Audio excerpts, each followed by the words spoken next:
Kuliah Nikah Goh bagian 9, Rukun-rukun nikah.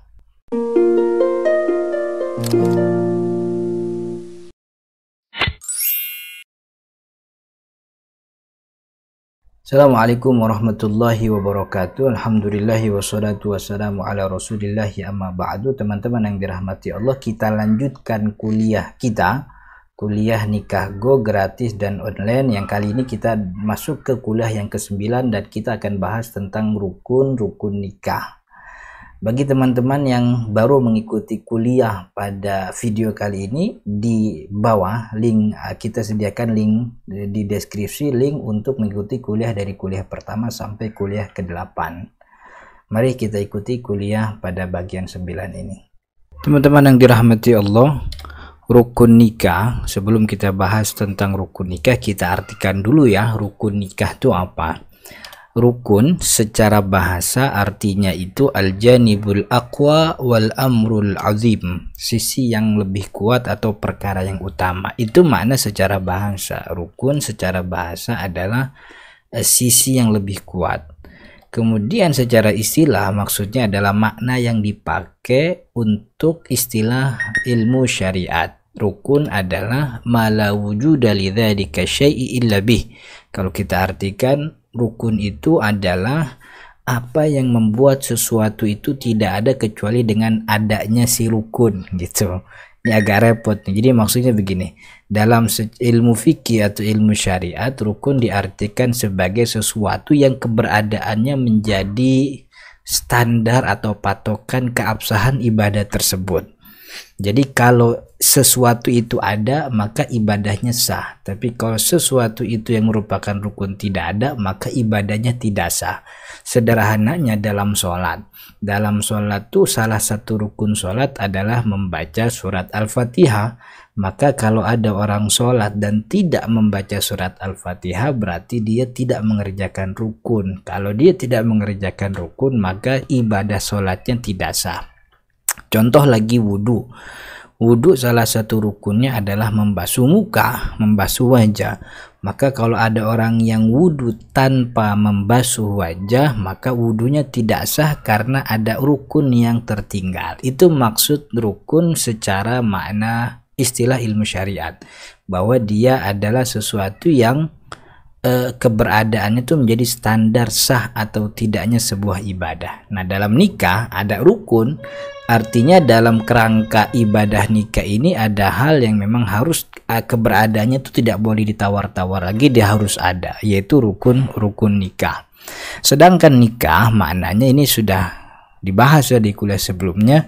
Nikah itu adalah aqdun yatadammanu ibahata wat'in bilafzi inkahin au tazwijin au tarjamatihi.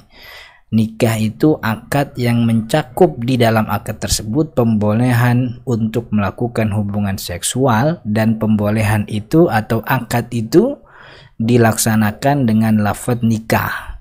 Ankahtuka, saya nikahkan kamu, atau tazwij, zawwajtuka, saya kawinkan kamu, bimakhtubatika, dengan tunanganmu, dan seterusnya. Atau lafaz yang punya makna sepadan.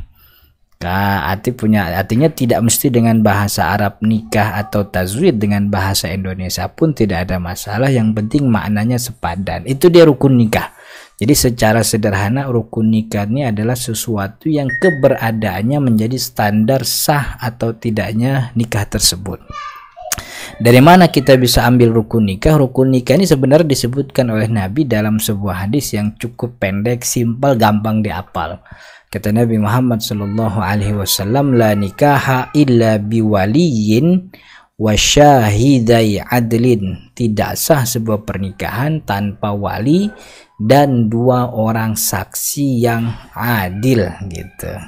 Tanpa dua saksi yang adil. Jadi dari hadis ini cukup menggambarkan, karena Nabi Muhammad mengatakan la nikah, tidak ada nikah, artinya tidak sah nikah itu illa kecuali biwali, dengan adanya wali dan dua saksi. Berarti kalau gini rukun nikah cuman wali dan dua saksi? Enggak. Rukun nikah itu ada 4. pertama wali ya, sebagaimana disebutkan dalam hadis. Nah, nanti teman-teman dirahmati Allah, masalah wali ini kita punya kuliah khusus, tidaknya setelah kuliah ini. Jadi di kuliah 9 kita bahas rukun nikah, kuliah 10 itu kita bahas tentang rukun wali. Yang pasti wali ini adalah orang yang punya kuasa atas si wanita, si pengantin perempuan, baik secara nasab tuh ya ayahnya atau kakeknya, atau secara alwala, pembebasan. Mungkin dulunya wanita ini budak dibebaskan, maka pembebasnya itu adalah walinya. Kalau budak gitu, sekarang nggak ada. Atau bisa jadi dia wali karena sebab dia sultan, dia penguasa. Itu 3 sebab yang membuat orang bisa jadi wali: nasab, wala, dan juga sultan. Tapi nanti ya insya Allah kita bahas masalah wali di kuliah ke-10. Kemudian rukun yang kedua 2 saksi. Jadi harus ada saksi, dan saksinya punya syarat yang disebutkan dalam hadis itu adil. Syaratnya adil. Adil itu adalah adalah itu maksudnya bukan orang adil gitu ya. Adil itu adalah sifat menegakkan atau sifat tidak fasik. Dia menjalankan kewajiban, dia tidak mengerjakan yang haram. Secara zahir orang ini adil karena dia mengerjakan kewajiban dan dia tidak mengerjakan yang haram. Nah, lalu tambahan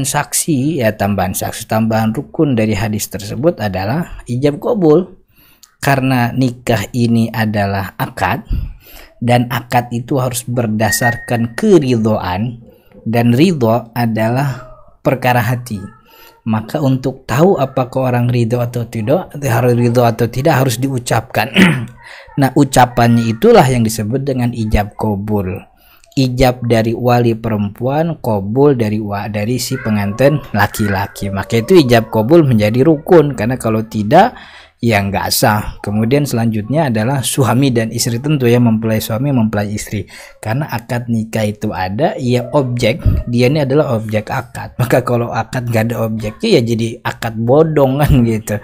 Maka suami istri menjadi rukun. Inilah 4 rukun nikah yang memang keberadaannya itu menjadi sesuatu yang tidak bisa ditoleransi, nggak boleh ada. Jadi nggak bisa nggak bisa tawar, harus ada.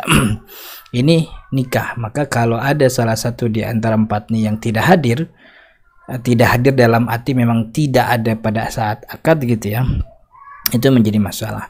Beda dengan suami istri ya. Suami istri ini keberadaannya maksudnya ada, walaupun dia tidak berada pada tempat akad. Karena yang dibutuhkan ketika akad itu hanya suaminya yang akan melakukan akad dengan wali si mempelai istrinya, bukan dengan istrinya akad itu dilakukan, tapi dengan walinya gitu.